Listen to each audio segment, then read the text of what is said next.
Hi, everybody, and welcome back to Real Unfiltered Unapologetic. I am your host, Joy. As always, thank you for taking the time out of your day to sit with me, learn with me, heal with me, and sometimes even be challenged by the conversations we have on this platform.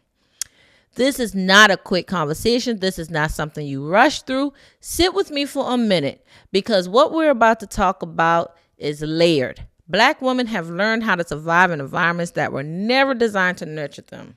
We've learned how to carry pain quietly, how to perform under pressure, how to show up even when we are exhausted. Today's conversation is one that hits close to home for many Black women, whether we openly talk about it or not. We're discussing the weight we carry, the expectations, responsibilities, sacrifices, emotional labor, and the pressure to always be strong, right?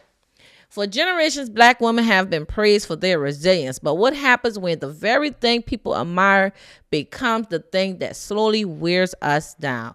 What happens when strength becomes survival, when survival becomes exhaustion? And what happens when nobody notices that the woman holding everyone else together is falling apart herself? And what's dangerous about that is when survival becomes your normal, you stop recognizing when you're overwhelmed. You stop recognizing when you need help. You stop recognizing when something is too heavy because heavy has become your everyday reality. I know I went through it. And today we're unpacking that. Let's slow this down and really sit in this moment because this isn't surface level. This is layered, lived, and real. There are experiences that Black women carry that don't always get explained fully. Not because they aren't real, but because they are so normalized that people stop questioning them, right? Think about the emotional weight of always being the one people rely on. Think about what it feels like to always be expected to handle things, fix things, hold things together. Now add to that the pressure of being misunderstood, misinterpreted, or overlooked. That combination creates a level of exhaustion that most people don't see. And when the exhaustion isn't acknowledged, it doesn't disappear, it builds. It shows up in your body, it shows up in your emotion, and it shows up in your silence. Who's that good for? This is why these conversation matters, because when something is named, it can finally be understood. And when it is understood, it can finally begin to heal. Let's start with a question that might make some people uncomfortable. Who taught Black women that we always have to be strong? Seriously, think about it. From the time many of us was little girls, we heard things like, stop crying. You'll be all right. Keep pushing. You don't have time to fall apart. Figure it out. Handle your business. I know I'm not the only one who heard this, right? And while those lessons may have been taught with love, they were often born out of survival. Many of our mothers and grandmothers didn't have the luxury of breaking down. They were raising children while working multiple jobs. They were navigating racism, sexism, poverty, discrimination, and trauma. Some were trying to protect their families while carrying the wounds nobody ever helped them heal from. So they passed down what they knew, survival, not because they wanted us to suffer, but because they wanted us to survive. The problem is that survival and healing are not the same thing. Somewhere along the way, many Black women learned that being vulnerable was dangerous. Understand what I just said?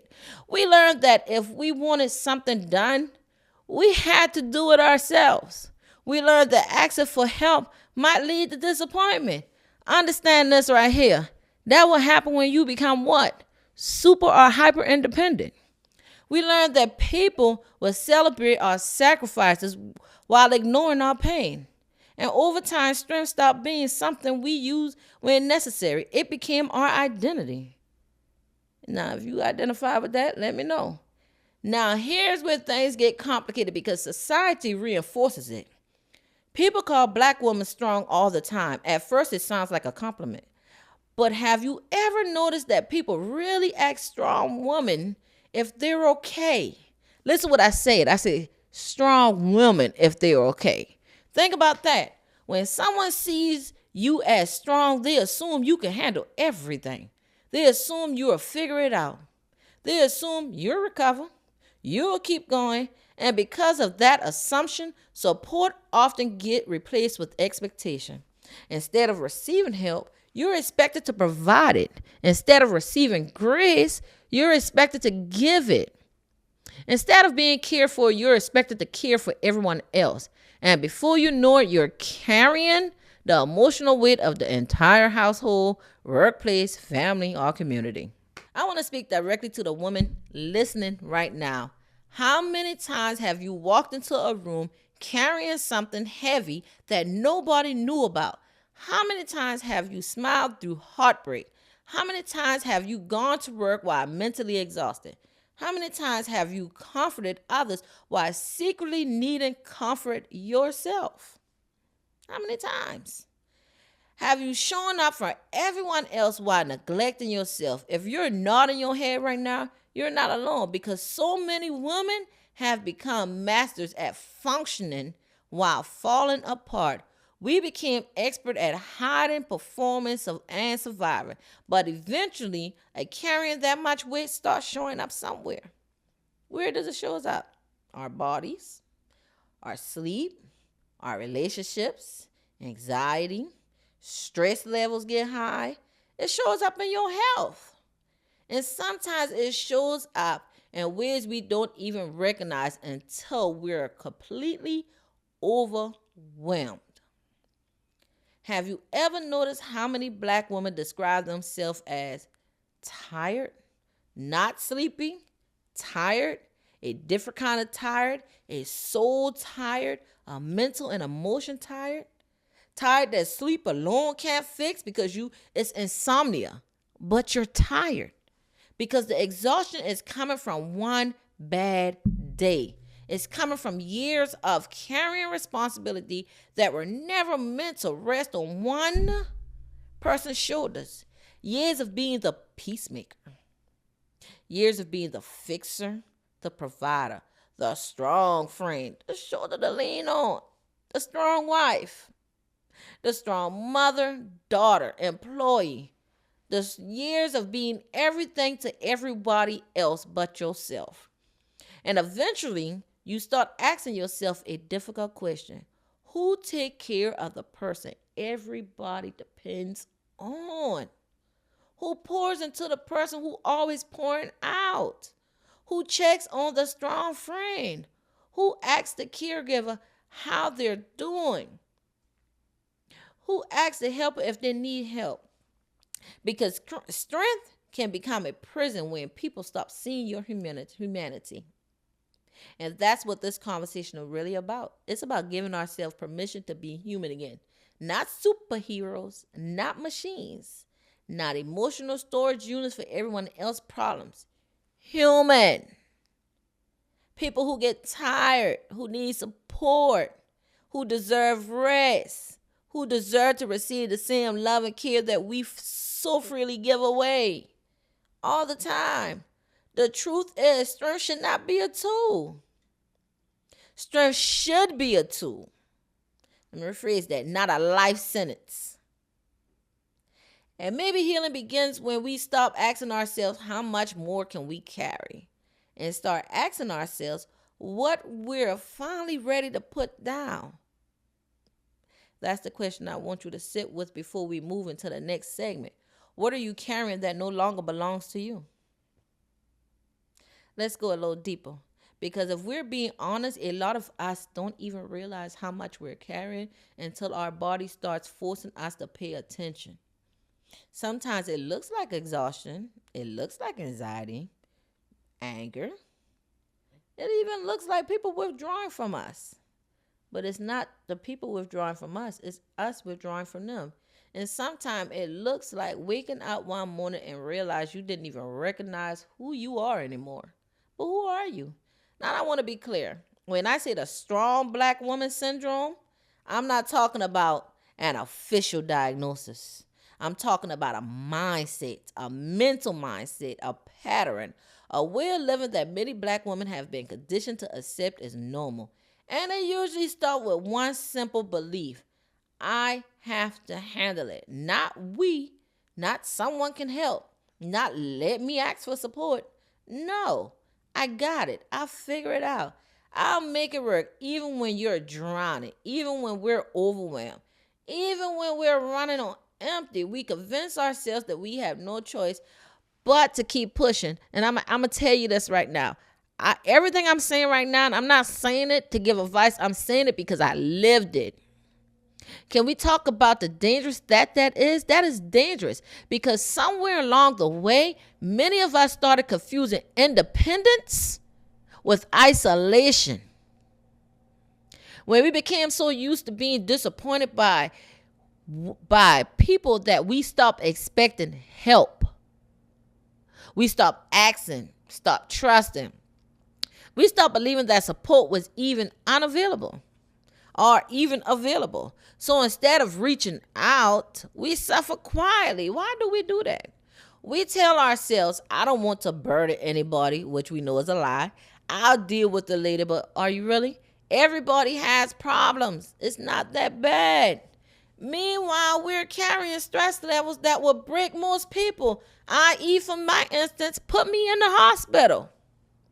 And here's something I've noticed. People love strong women. As long as that strength benefits them, they love calling you resilient. They love saying you're a fighter. They love telling you how inspiring you are. But very few people ask what it costs you to be that strong. Very few people ask what have you had to sacrifice. Very few ask how many nights you cried yourself asleep. Very few people ask how many times you wanted to quit. How lonely it feels when everybody depends on you, but nobody checks on you. That's the part people don't talk about. The loneliness, because strength can be lonely. When people assume you're okay, they stop checking. When people assume you got it handled, they stop helping. When people assume you'll bounce back, they stop supporting. And eventually you become trapped beside the very image people praised. It's healing, people. We need to recognize that. Think about that. What happens when everyone expects you to be strong? You stop giving yourself permission to be human. You stop crying. You stop resting. You stop asking for help. You stop expressing your needs. You stop admitting when you're struggling. You stop performing strength instead of actually feeling strong. And there is a difference, a huge difference. One is empowerment. The other is survival mode. I think about all the women listening right now, the mothers, the wives, the business owners, caretakers, the students, healthcare workers, the women who show up every day carrying responsibility that nobody else sees. The woman helping her children while trying to hold her marriage together. The woman taking care of aging parents. The woman struggling financially but smiling through it all. The woman dealing with health issues but still putting everyone else first. The woman silently battling depression while making sure everyone else is okay. The woman who has become so accustomed to being needed that she no longer knows how to receive it. And maybe that's where some of our healing begins. Learning how to receive, because many of us know how to give. We give advice. We give money. We give time. We give energy, support, encouragement, grace, understanding, second chances. I don't give those. But receiving, that's a struggle. Because receiving requires vulnerability. And that's something a lot of y'all don't want to do. Y'all don't want to be vulnerable. Receiving requires trust. It's hard to trust people when you've been hurt. Receiving requires admitting that we cannot do everything alone. And for many women, that feels uncomfortable. But let me tell you something. Needing help doesn't make you weak. Being tired doesn't make you weak. Taking a break doesn't make you weak. Going to therapy does not make you weak, people. Let me say that one again. Going to therapy does not make you weak. I know y'all saw that last segment, one of the other segments about therapy. Setting boundaries does not make you weak. And that I'm talking about setting boundaries with the family too. It ain't just your friends. It's your family too. Saying no does not make you weak. That's my favorite word. Choosing yourself does not make you weak. What actually takes strength is breaking cycles. What takes strength is healing. What takes strength is refusing to carry burdens that were never yours to begin with. And that's the conversation we're having today. Not about becoming less strong, but about becoming healthier. Because there is a difference. You could be strong and still ask for help. You could be strong and still rest. You could be strong and still cry. You could be strong and still need support. You could be strong and still say, I can't carry this anymore. And maybe that's the most powerful thing a woman can say. No, I got it. Not I got it. Not I'm fine. Not don't worry about me. But simply, I need help. I need rest. I need support. I need healing. Because the strongest thing we can do isn't carrying everything. The strongest thing we can do is finally put some of the weight down. Oh, y'all need me to say that again. Y'all didn't get that part, huh? The strongest thing we can do is finally put some of the weight down. Now, let's talk about what happens when we carry too much for too long. Because eventually the body starts keeping score. You can ignore stress. You can minimize it. You can pretend you're okay. But your body knows the truth. And eventually it starts speaking. Maybe through chronic fatigue, headaches, anxiety, depression, insomnia, high blood pressure, chronic pain, panic attacks, burnouts. Any of this resonate with y'all? Any of this? The body has a way of sounding an alarm when the mind refuses to. Now, I'm not an expert and I'm not a doctor. I only can speak on what I know. I've went through it. I've seen it. I talk to it. And I talk to myself. One thing I've learned is that many women don't realize how exhausted they are because exhaustion has become their normal. They're surviving. They're functioning. You know it's a functioning depression, right? That's a functioning thing. They're showing up, but they're not thriving. And there's a difference. A huge difference. Just because you're functioning doesn't mean you're healthy. Just because you're productive doesn't mean you're okay. Just because you're smiling doesn't mean you're at peace. And just because you're still standing doesn't mean you're not struggling. How many women are listening right now while dealing with something nobody knows about? A lot. I could tell y'all a lot. A health challenge, anxiety, depression, grief, financial stress, relationship struggles, family issue, career pressure. How many women are carrying all of that while still pretending everything is fine? Here's the problem with constantly living in survival mode. The body was never designed to stay there permanently. Stress hormones stay elevated. And I'm going to tell you like this. If you're 40 or over, them stress hormones, baby, them things will put you in the hospital. Sleep becomes disrupted. Energy decreases dramatically. Emotions become harder to manage, and eventually you find yourself running on fumes. The scary part isn't that many women wait until they're completely broken before they seek help. They wait until the burnout becomes unbearable. They wait until the anxiety becomes overwhelming, until the illness forces them to slow down. And by then, recovery becomes much harder. That's why self-care isn't selfish. It's maintenance. It's perseverance. It's survival. Because you cannot continuously pour from an empty cup and expect to be whole or to remain whole. At some point, the cup has to refill.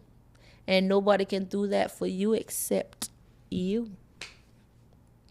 You deserve to prioritize your health, not after everyone else, not if there's time left over, now. Because if you don't take care of yourself, eventually your body will force you to. What we need to put down.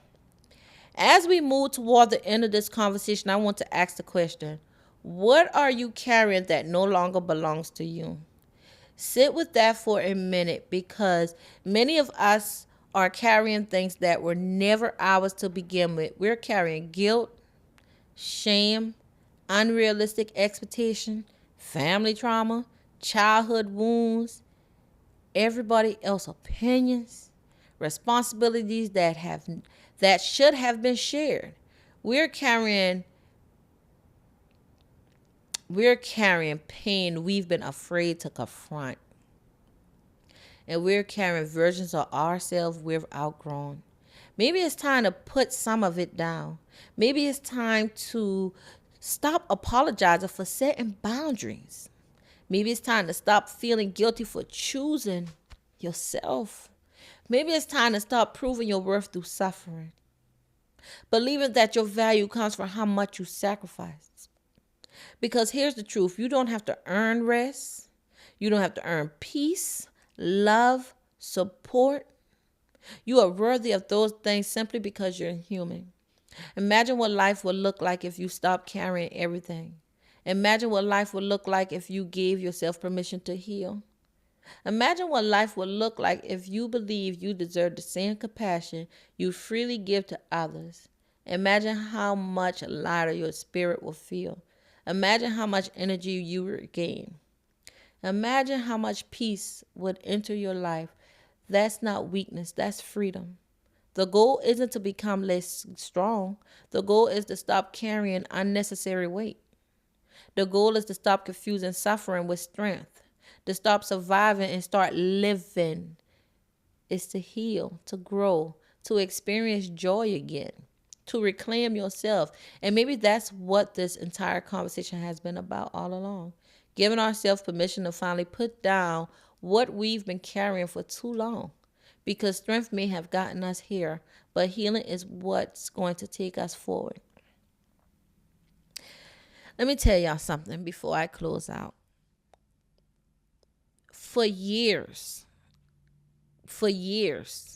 I have carried so much on my shoulders that I became a robot. If you know, you know. It wasn't until I started healing and processing who I wanted to be and become till I started healing, because I started recognizing I wasn't the person. I wasn't who I was anymore. Because growing up, females are taught to take care of home. We are managed and we are taught to not provide, because we males are taught to provide, right? Females are taught to actually take care of the kids, make everything better, and take care of the home. We are taught, and we are taught marriage before we even recognize it, because we take care of everybody else at a young age. But the one we are not taught to take care of is ourselves. If you know what I'm talking about, then you know what I'm talking about. I don't have to go no further with that. So, if you made it this far, then you felt something in this conversation. And I want you to understand this clearly. You were never meant to carry everything by yourself. You adapted. You survived. But now it's time to live differently. You deserve rest. You deserve peace. You deserve to be supported without having to earn it. And most importantly, you deserve to just be you. As I close out today's episode, I want to leave you with this thought. Strength is a beautiful thing, but strength should never come at the cost of your well-being. For far too long, many Black women have been expected to carry burdens that were never meant for one person to carry alone. We've been celebrated for surviving while silently suffering. We've been called strong while struggling in private.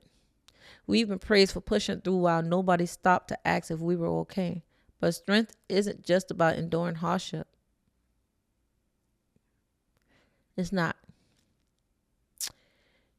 Thank you for watching the Real Unfiltered Unapologetic. Subscribe to my channel. Until next time, I'll see you later. Thank you.